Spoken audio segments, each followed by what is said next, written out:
Welcome back to Theodicy Podcast with, of course, your girl Word. I just wanted to drop in really quickly. I know you see my thumbnail. I just wanted to drop in and drop some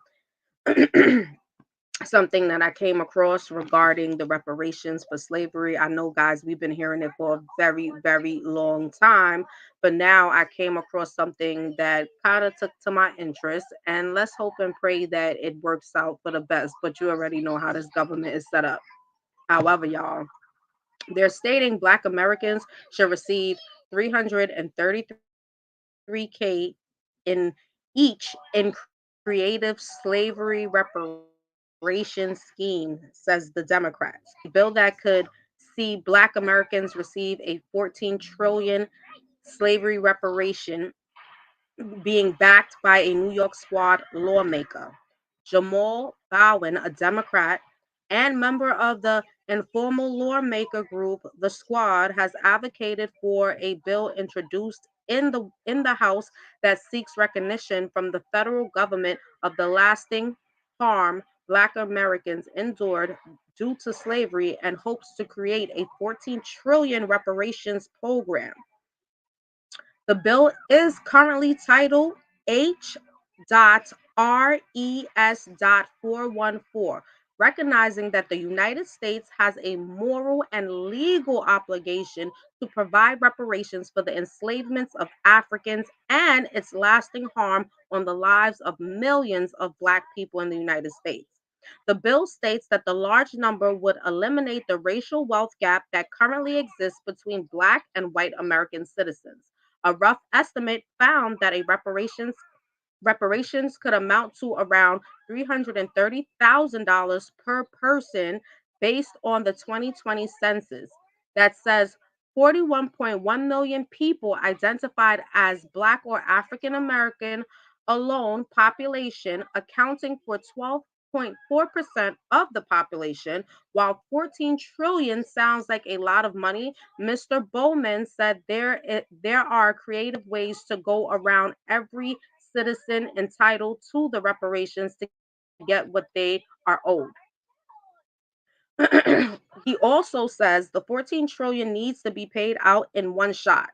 Mr. Bowman, according to the Journal News, it might be possible for it to be paid out over 5 or 10 or even 20 years. You could take that 333,000 and break it up into monthly checks over X amount of time. There are creative ways to do the right thing and do what needs to be done.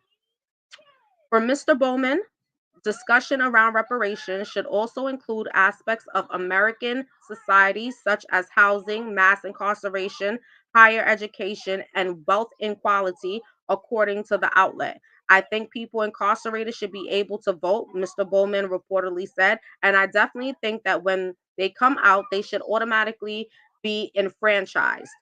The bill also hopes that the federal government could provide monetary incentives to school districts that adopt curriculums on the history of people of African descent, free college education to students attending historical Black colleges, and funding to support Black led news programs, radios, television, and museums. The Democrat is co sponsoring the bill, which was first introduced in 2023 and currently has 14 co sponsors in total.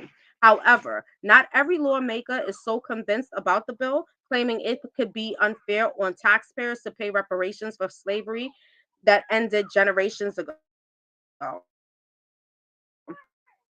Congressman Lawler strongly opposed any law that will force today's American taxpayers to pay reparation for slavery that ended 160 years ago and nearly 200 years ago in New York State.